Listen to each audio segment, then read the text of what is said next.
Ndagusuhuje wowe bandanya kubana natwe ngaha kuri ino mboneshakure. Turi mu gitondo c'umunsi wa mbere w'indwi, igenekerezo ry'icumi z'ukwezi kw'indwi, umwaka ni 2023.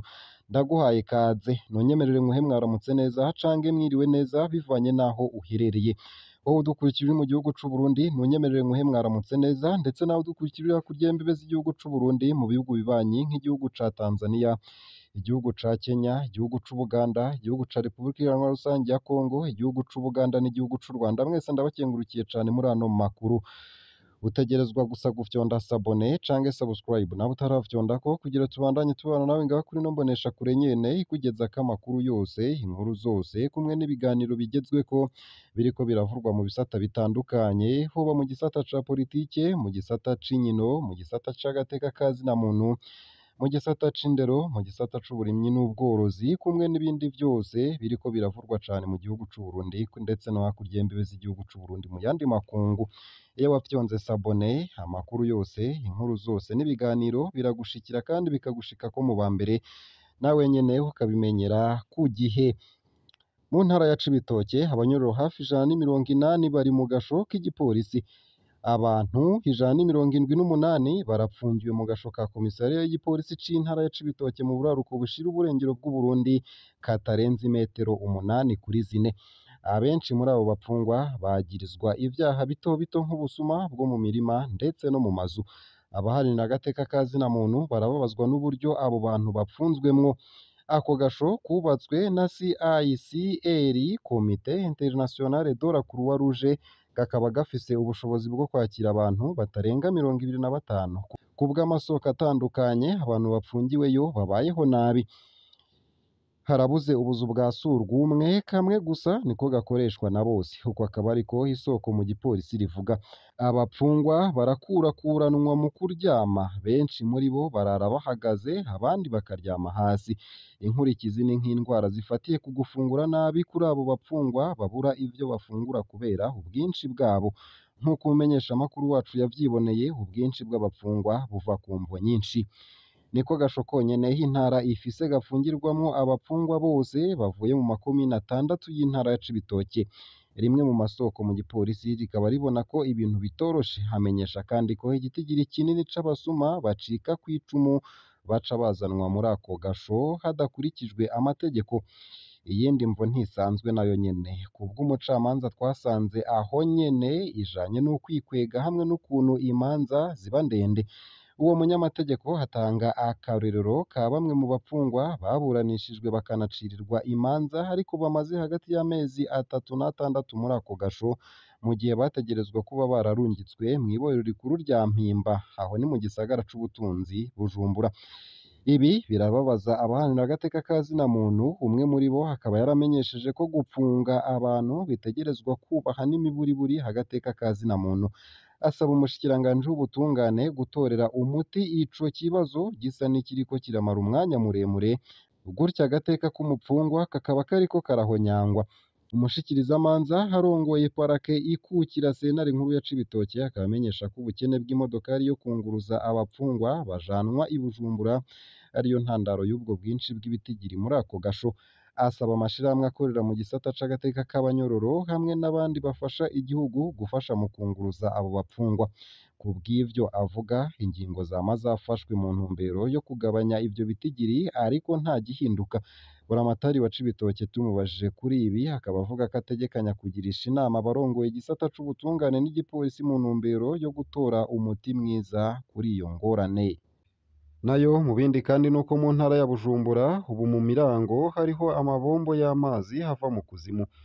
Abenegihugu bo mu bice bitandukanye vyo muri karitiye Mirango ya mbere n'iya kabiri zo muri zone Kamenge ya komine Ntahangwa mu ntara ya Bujumbura baheruka kuronswa amazi adakama kubera asanzwe ava mu kuzimu ku metero zirenga 100 hakoreshejwe umuyagankuba uva ku mishwarara y'izuba. Akaba yubatswe n'ishirahamwe Amazi Water. Abo twasanze bariko baravoma ayo mazi kuri uwa 8 Mukakaro 2023 batwiganiye ko bashima cane abantu babiyumviriye ko bakabazanira amazi kuko ngo bari basanzwe bafise ikibazo co kuronka amazi muri ino karitiye yabo. Ivyo rero vyatuma benshi baja kurondera amazi kw'ibombo rusangi riri mu Gasenyi canke ahandi bagahurirayo n'abandi benshi cane gushikirwa akaba ikibazo. Sabo gusa na Saidi Robert umuyobozi w'ishure rya Lycée Technique de la Foi riri muri iyo zone arashima cane kubona nabo nyene barashoboye kuronka ayo mazi kw'ishure ryabo, kuko ngo vyahora bibagora cane ingene baronka amazi bakoresha mu bijanye n'isuku. Akenshi ngo bahora bikora ku mazi baguze bagatuma abaja kuyavoma ibido imwe y'amaritiro 200 bakayigura amafaranga ari hagati y'amajana 500 n'igihumbi, canke rimwe rimwe bakikora ku mazi y'uruzi Nyabagere. Nubwo biri uko ariko abo benegihugu bavuga ko batarashobora kumenyera neza ayo mazi kuko umenga agomba gusosa. Ivyo rero bigaca bituma ayo bayakoresha ibindi, ayo kunywa bakaja kuyarondera ahandi. Mwomenya ko ivyo bikorwa vyo gukwiragiza amazi mu benegihugu biri mu mugambi w'umukuru w'igihugu wo kwegereza amazi abenegihugu, cane cane abafise amikoro make. Uwo mugambi ukaba uriko ukorwa n'ishirahamwe Amazi Water mu ntumbero yo kugwanya indwara zifatira kw'isuku rike. Nayo mu yariko aravurwa hanze y'imbibe z'igihugu c'Uburundi nuko muri Repubulika Iharanira Rusangi ya Kongo muri Nord Kivu ibikorwa vyatanguranywe ubwoba ku rubibe rwa Bunagana. Umusirikare arongoye intara ya Nord Kivu Constantin Ndima yatangaje ko ibikorwa bisubira gukorwa ku rubibe rwa Bunagana hagati ya Uganda na Repubulika Iharanira Rusangi ya Kongo. Ako karere kagenzurwa n'umurwi witwaje ibigwanisho M23 haraheze umwaka urenga. Uwo buramatari yasavye abasirikare biwe gukora ibishoboka vyose kugira ngo ibikoresho bishikanwe ku rubibe rwa Bunagana bicungerewe n'ingabo z'akarere ka EAC. Ni ukwerekana uko ibisata bitandukanye biriko birakora no gutanga icegeranyo ku babatwara.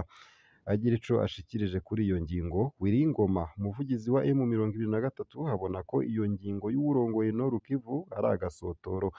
M23 womenya ko yafashe igisagara gihana urubibe na Bunagana ku wa 13 Mukakaro 2022. Nayo mu yandi ariko aravurwa hanze y'imbibe z'igihugu c'Uburundi nuko ngo nta bufasha Repubulika Iharanira Rusangi ya Kongo yasavye umuryango SADC bwo gutuza M23. Ivyo ni ivyashikirijwe n'umukuru w'igihugu Felix Tshisekedi. Kuri uwa gatatu umukuru w'igihugu ca Afurika y'Epfo yaragize urugendo rw'iminsi 2 muri Repubulika Iharanira Rusangi ya Kongo. Yamenyesheje ko urwo rugendo rufise intumbero yo gushimangira imigenderanire hagati y'igihugu ciwe na Repubulika Iharanira Rusangi ya Kongo. Umukuru w'igihugu ca Afurika y'Epfo yaboneyeho akaryo ko gutangaza ko ishirahamwe SADC ryatangaje ku gushaka kwaryo ko rishobora gufasha mu kurwanya M23. Umukuru w'igihugu Cyril Ramaphosa yashitse i Kinshasa ku munsi wa gatatu ku mugoroba. Yari aherekejwe n'abashikiranganji bashika 10 n'abandi bategetsi b'abagwizatunga bashika 100. Inyuma y'ibiganiro vyo mu mwiherero, abo bakuru b'ibihugu barishuye ku bibazo vy'abamenyeshamakuru. Ku bijanye na M23, Felix Antoine Tshisekedi yaremeje ko igihugu ciwe kitasavye ubufasha muri SADC, kandi ko hatari ngombwa ko uwo muryango uhamagarwa gutabara ico gihugu. Repubulika Iharanira Rusangi ya Kongo nta bufasha yigeze isaba mu muryango wa SADC, ahubwo uwo muryango wabikoze kubera umutima wo gufashanya. Muri SADC mu gihe kimwe mu bihugu bigize umuryango gitewe, ibindi bitegerezwa kugifasha. Nivyo SADC yashikirije mu kuntumira muri iyi nama y'Itoroyika, umugambi wayo w'amahoro, kugira ngo nsigure uko umutekano wifashe mu gihugu canje. Uko akaba ariko yasiguye avuga ko amasezerano hagati y'ibihugu bigize uwo muryango harimwo na Repubulika Iharanira Rusangi ya Kongo.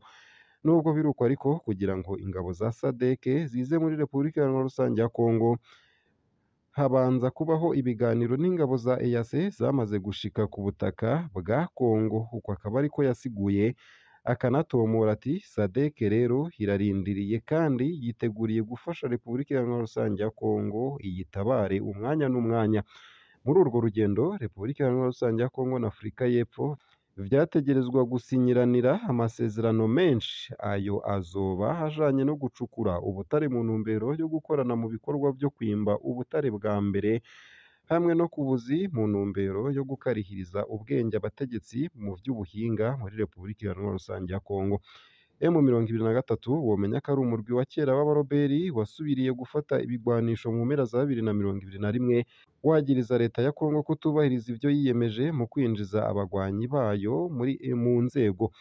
Abategetsi ba Kongo n'ubu bazi ko uwo murwi ufashwa n'u Rwanda, ivyo leta y'u Rwanda idahengeshanya kwiyamiriza yivuye inyuma, nayo ikagiriza abategetsi ba Kongo gukorana n'aba FDLR mu kubaha imyambaro, ibigwanisho n'amasoro mu ntumbero yo gutera uruhagarara ku butaka bw'u Rwanda. Umukuru w'igihugu ca Kongo kenshi yise FDLR udusigarira tw'abasuma tutotera ubwoba u Rwanda.